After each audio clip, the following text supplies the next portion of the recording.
O ministro da Justiça, André Mendonça, ingressou com um habeas corpus para impedir que o ministro da Educação, Abraham Weintraub, seja preso caso se recuse a prestar depoimento à Polícia Federal. O presidente Jair Bolsonaro também subiu o tom. Bolsonaro questionou as decisões monocráticas do Supremo, como a que resultou na operação contra as fake news. O presidente afirmou: ordens absurdas não se cumprem. O tema do grande debate de hoje tem dois questionamentos. O primeiro: o presidente pode não cumprir decisão judicial que considere absurda? O segundo: decisões do STF ferem a liberdade de expressão? Os nossos debatedores são Augusto de Arruda Botelho, advogado especialista em direito penal. Boa noite, Augusto. Boa noite, Mona Lisa. Boa noite, Caio. E Caio Coppola, bacharel em Direito e comentarista político. Boa noite, Caio. Boa noite, Mona Lisa. Boa noite, doutor Augusto. Boa noite, espectador da CNN. Então, hoje quem começa? Você, Augusto, suas primeiras considerações, por favor. Boa noite a todas e todos. Hoje eu vou começar o debate respondendo logo de cara a pergunta formulada. Pode o presidente não cumprir decisões judiciais que considere absurdo? Eu acredito que a resposta não pode só ser mais direta. Claro que não. O presidente não pode descumprir uma ordem judicial, eu não posso descumprir uma ordem judicial, o Caio não pode descumprir uma ordem judicial e você, telespectador, também não pode descumprir uma ordem. A lei é uma só, vale para todos. Ninguém, absolutamente ninguém, está acima da lei ou da Constituição. Nós podemos e muitas vezes até devemos não concordar com decisões judiciais. Mais do que chamar atenção, isso me assustou. Por um momento eu até achei que fosse mentira, mas convenhamos que os absurdos são recorrentes nesse governo, então eu passei a acreditar. O ministro da Justiça e Segurança Pública, André Mendonça, impetrou um habeas corpus perante o Supremo Tribunal Federal e inaugurou, na história do nosso país, uma figura que até então inexistia.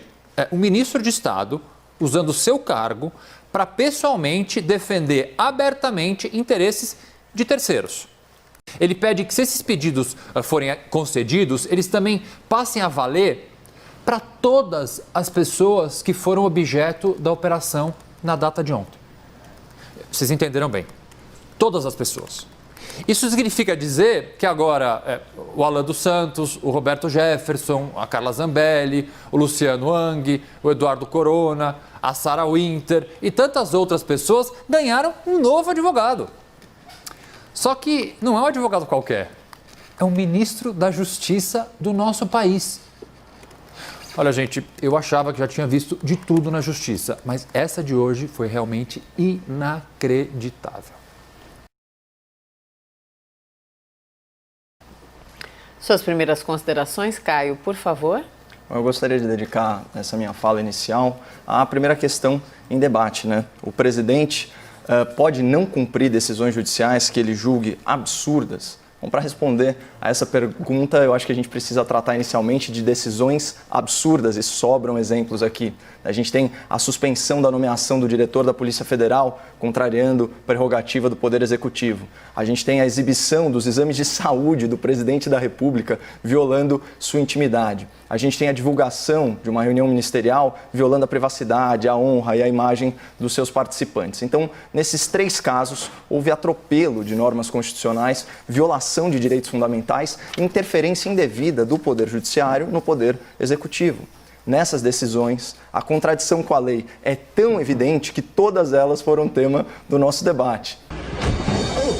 E percebam que em todos os casos, a Presidência da República, claro que a contragosto, cumpriu as determinações do Poder Judiciário. Surge então outro pedido esdrúxulo, repleto de vícios processuais. Partidos políticos da oposição solicitam a apreensão do celular do Presidente da República, para que esse dispositivo e os seus arquivos constituam prova no inquérito sobre a suposta interferência na Polícia Federal. Nesse momento, o ministro do Gabinete de Segurança Institucional, o general Augusto Heleno, ele escreve uma nota de repúdio a esse pedido, que ele descreve como inconcebível e inacreditável, e para usar a expressão também do Dr. Augusto. Ele também fala que a apreensão do celular presidencial seria uma afronta ao poder executivo e uma interferência inadmissível entre poderes na privacidade do presidente e na segurança do país. No final da nota, o general ele alerta ainda sobre essa tentativa de comprometer a harmonia entre os poderes com consequências imprevisíveis para a estabilidade nacional. Portanto, Augusto Heleno nos aponta uma situação limite. Após reiteradas decisões judiciais em desacordo com a lei, a apreensão do celular presidencial sem razão plausível poderia ter o efeito daquela última gota d'água. E a bravata do presidente da República corrobora essa interpretação. Ele disse: o meu celular eu não entrego. Então eu queria fazer aqui um breve parênteses, para uma análise mais conjuntural. O que ocorre hoje no Brasil é a instrumentalização do Poder Judiciário com finalidade política. No curso normal de qualquer investigação ou de um processo, é um fato concreto que enseja a produção de provas para atestar o cometimento de um crime. Mas o que nós vemos agora é uma inversão da ordem das coisas. Primeiro se produz a prova para depois se apurar o fato. Por exemplo, me apresenta aí o resultado do seu exame de Covid para depois eu provar que você mentiu para a população. Me mostra aí o que você fala em reuniões fechadas para depois eu te responsabilizar pelo que você disse. E me dá aqui o teu celular para eu ver se eu acho alguma coisa errada e depois te processar por isso. Pessoal, isso é golpismo travestido de investigação. Isso é perseguição disfarçada de processo judicial. Então, antes de responder à questão inicial, eu quero deixar muito claro aqui. As decisões judiciais que eu comentei são, claro que na minha opinião, ilegais e inconstitucionais. E seria um absurdo o decano do STF acolher o pedido de apreensão do celular do presidente, especialmente depois do parecer desfavorável do Procurador-Geral da República nesse sentido. Mas aí vem o grande dilema. O presidente tem direito a não cumprir uma decisão judicial absurda? É aqui, como conservador, eu me vejo preso à lei. Não existe justificativa legal para que um presidente da República descumpra uma ordem judicial, por mais injusta que ela seja. Vou concordar com o doutor Augusto. E eu entendo que essa é uma realidade que incomoda muito, porque ofende o nosso senso de justiça. Eu estou com vocês, essas decisões aí do STF ofendem muito o meu senso de justiça. E esse abuso de autoridade vai contra tudo o que eu acredito. Mas a justiça, embora seja um valor superior, ela depende de valores menores, como a segurança, que por sua vez decorre da ordem. Vamos olhar as palavras aí gravadas na nossa bandeira, ordem e progresso. Isso é, na verdade, a abreviação do lema positivista do Augusto Conte. O amor por princípio e a ordem por base, o progresso por fim. O que a gente extrai disso? Sem a ordem, lá na base, que é a ordem, o respeito às leis e aos procedimentos de reforma das leis, atingir a justiça é impossível. E a busca pela justiça não justifica o descumprimento de uma decisão judicial, não no Estado democrático de direito. Tanto que Goethe, o escritor e estadista alemão, ele disse: alguma injustiça é preferível à desordem. Vou repetir isso: alguma injustiça é preferível à desordem. Então eu espero sinceramente que o presidente e o general sigam aí esse norte moral e assimilem um pouco de injustiça em nome de evitar muita desordem.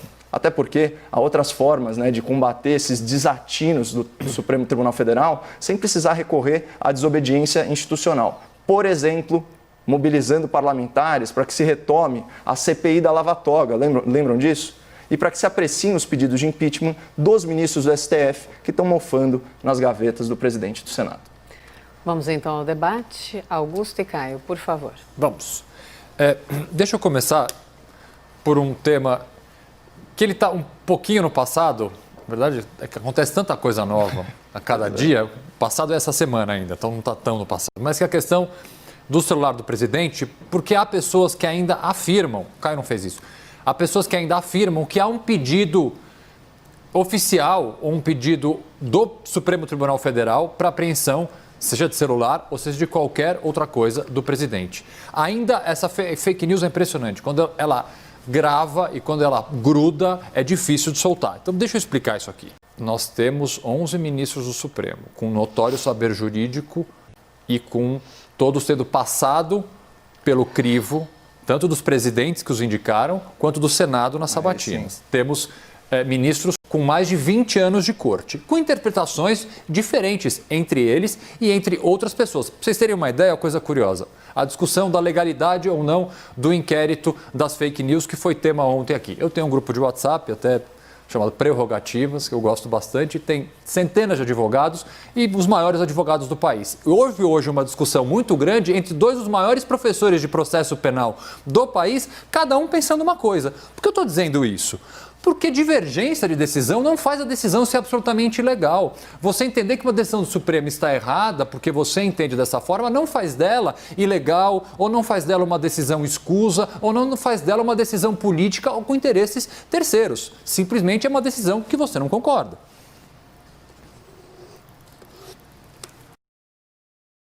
Vamos lá, Caio. Perdão, eu achei que era uma pausa dramática, doutor. Dessa vez não. Não é pausa dramática. Não fui eu, estava aqui para mostrar que o tempo estava se excedendo. Vamos lá. Ficou todo mundo em suspense aqui. Bom, eu inclusive fiz questão de frisar nessa parte, né, em que eu qualifiquei as decisões como ilegais e inconstitucionais, que eu estava falando isso na minha opinião, né? Enfim.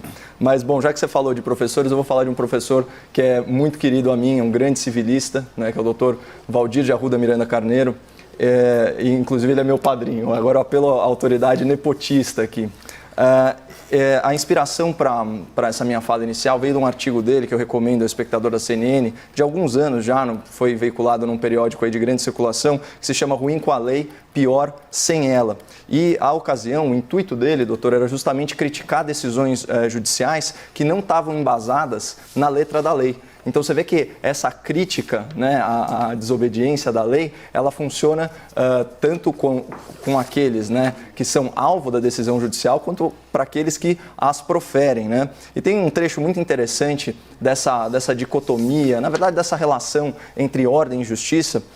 O Dr. Valdir diz o seguinte: a ordem assume papel regulador do comportamento ao estabelecer certos limites à liberdade individual, garantindo assim, dentro das interações sociais, um mínimo de previsibilidade comportamental, isso é muito importante, que constitui elemento central da segurança social. Então a gente não pode viver num estado de anomia em que as pessoas não respeitam a lei porque elas não concordam com elas. E aqui a gente está falando lei num sentido amplo, né? Vamos lembrar que a decisão judicial também é lei, né? No sentido de que é uma norma jurídica que deve ser obedecida. Né? E falando sobre busca pela justiça, o Dr. Valdir continua. Por isso, se quisermos encontrar justiça, é preciso que busquemos primeiro a ordem. O respeito à lei, mesmo que nem sempre implique justiça, é um ato de disciplina que distingue o homem preparado para viver em sociedade daquele que não está. Isso vale com certeza e especialmente para as autoridades públicas. A autoridade pública que não respeita a decisão judicial tem cabimento? Imagina o presidente Bolsonaro querer fazer o Renan Calheiros. Você lembra desse episódio? Sim. Descumprimento de decisão judicial? É um absurdo. Né? E aí vem um elemento importante também. Bom, tudo bem, mas e se a lei é injusta, né? Como que a gente faz para modificar? E o Dr. Valdir continua. Leis ruins podem e devem ser combatidas até que sejam modificadas por regular processo legislativo. A imperfeição de uma norma por si só não autoriza a sua inobservância, né? Então é muito importante que a gente não se submeta aí a um maquiavelismo, né?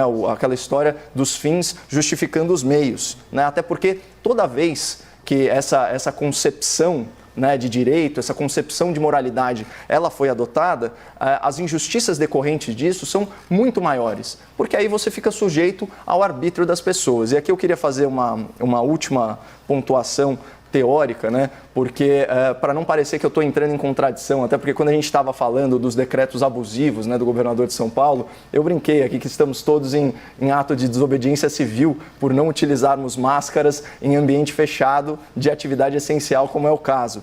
E aqui tem uma diferença muito grande, né? A desobediência civil, ela foi teorizada, né, por um filósofo americano, Henry Thoreau, e ele sempre pontuou isso, né, como uma defesa do cidadão contra a arbitrariedade do Estado, ou seja, contra um governo opressor. Isso é uma coisa orgânica da sociedade. Então, há exemplos disso, por exemplo, na história com Martin Luther King, com Mahatma Gandhi, né, esse tipo de coisa. É muito diferente de uma autoridade da República se recusar a cumprir uma ordem judicial direta, né? São questões distintas. A gente está falando aí de leis arbitrárias, né? E não do descumprimento de ordens judiciais. Então, só queria fazer essa pontuação teórica antes de entregar a palavra para o doutor Augusto. Eu vou falar um pouco mal do governo para ver se a gente discorda hoje, Caio, um pouco. Vamos lá. O que eu acho mais grave ainda do que a afirmação do descumprimento de uma ordem judicial feita pelo presidente é que isso vem numa sequência de falas e atos. O filho do presidente falar essa fala que não é uma fala, é uma ameaça. É uma ameaça direta às instituições. O presidente participa de uma live com um jurista onde vão se discutir a possibilidade de intervenção militar constitucional, como se isso existisse no país. Então vocês veem a escalada extremamente perigosa. Com o devido respeito a Davi Alcolumbre, uma manifestação dele hoje, o presidente com essas falas está aumentando a crise. Aumentando a crise? Isso é quase um aviso de golpe. Por favor. Bom, eu já classifiquei um outro lado dessa história, que é o golpismo travestido de investigação policial, né? Eu acho que o meu primeiro comentário ele foi rico aí em exemplos nesse sentido. Só para deixar claro aí qual que é a frase que eu citei, e obviamente não é minha, é uma frase muito provocativa do Goethe. Ele diz o seguinte: alguma injustiça é preferível à desordem. E por mais perturbador que seja, isso assim, bota a gente, aquelas frases que colocam a gente para pensar, eu tendo a concordar com isso. Então, nesse sentido, não é arbitrariedade em relação a um exame de Covid ou mesmo a apreensão de um celular ou alguma busca e apreensão com abuso de autoridade entre os seus apoiadores e correligionários que motivaria uma ruptura institucional. Agora, eu também aqui já defendi publicamente, né, a legalidade, embora eu não concorde com a medida, a legalidade da intervenção prevista no artigo 142 da Constituição Federal. Até porque a Constituição é muito clara, né? As Forças Armadas, sob a autoridade do Presidente da República, elas se destinam sim, né, à manutenção dos poderes constitucionais e também da garantia da lei e da ordem. Então, claro, aí existe uma interpretação que pode ser mais elástica ou menos elástica, mas quando você tem, né, um poder da República repetidamente, né, praticando ingerência em outro poder, você tem sim uma situação de crise. E a gente vê que quando eles julgam conveniente, os ministros do Supremo Tribunal Federal, eles estão se arvorando em poderes do Executivo.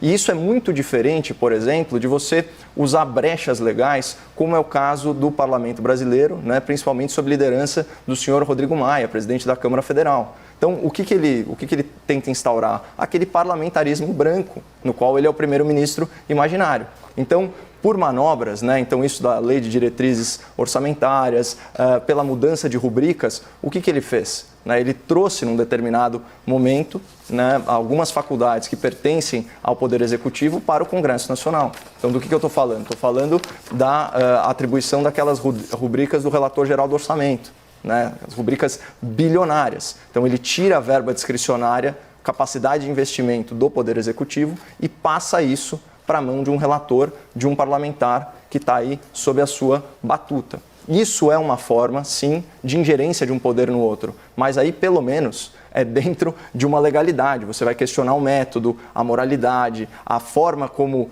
essas leis foram aprovadas. Você pode fazer o questionamento jurídico disso, e aqui a gente retoma aquela frase lá do Rui Barbosa, né, que tem sido repetida a exaustão: a pior ditadura é do Poder Judiciário, porque contra ela não há quem recorrer.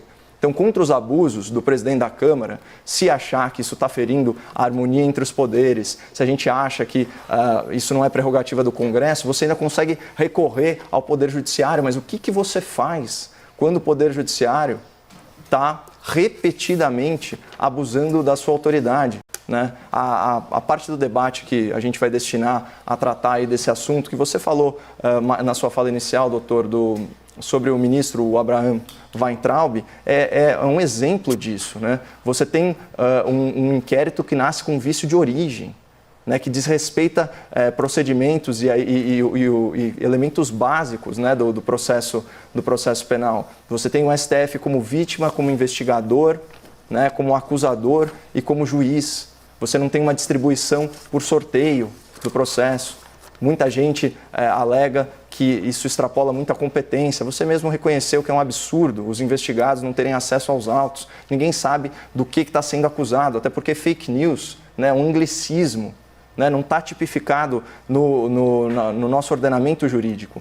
Então, quando você tem esse ambiente de instabilidade, né, e essas claras demonstrações de abuso de autoridade, você cria sim um clima de animosidade entre os poderes e aí por interesses diversos, interesses políticos, você pode ter alguns agentes que querem sim estimular uma ruptura institucional. Não é meu caso, né? Eu ainda fico com gut, né? Alguma injustiça é preferível à desordem. Mas eu não vou falar que o golpismo está do lado do poder executivo, quando eu vejo também elementos golpistas no poder legislativo e principalmente no poder judiciário. Eles querem anular um dos poderes da República e isso está muito errado. Augusto? Argumentos finais, a gente vai passar para o segundo tema? Não, ainda não. Ainda nós temos alguns minutos. Tá é com sério? pressa, doutor? Não, mas tem o segundo tema. Eu gostaria de tratar do segundo tema. 2 minutos e meio para os argumentos A segunda finais. pergunta, perdão, não o segundo Então, tema, a segunda vamos pergunta. lá. Ok. Com relação a se o Supremo, de alguma forma, está cerceando liberdades ou se o Supremo, com as investigações em curso, está tentando restringir a expressão das pessoas. Eu fiz uma explicação na minha fala inicial ontem e eu queria retomar um pouco ela. A liberdade de expressão, ela não pode ser um salvo-conduto para se cometer crime. Quando a gente fala, por exemplo, do inquérito que nós tratamos ontem, fake news não está tipificado, eu já disse isso ontem e vou repetir, o inquérito deixou de ser apenas sobre fake news há muito tempo. Hoje em dia é um inquérito sobre ameaças de morte, inclusive ameaças declaradas, completamente diferente de falar as decisões dos ministros do Supremo são absurdos, temos que recorrer, esses caras não sabem absolutamente nada, do que falar que vagabundos precisam ir para a cadeia. Agora, Portanto, é mais do que extrapolar a liberdade de expressão. Desculpe, interrompi sem querer. Agora os argumentos finais. Vamos lá, Caio.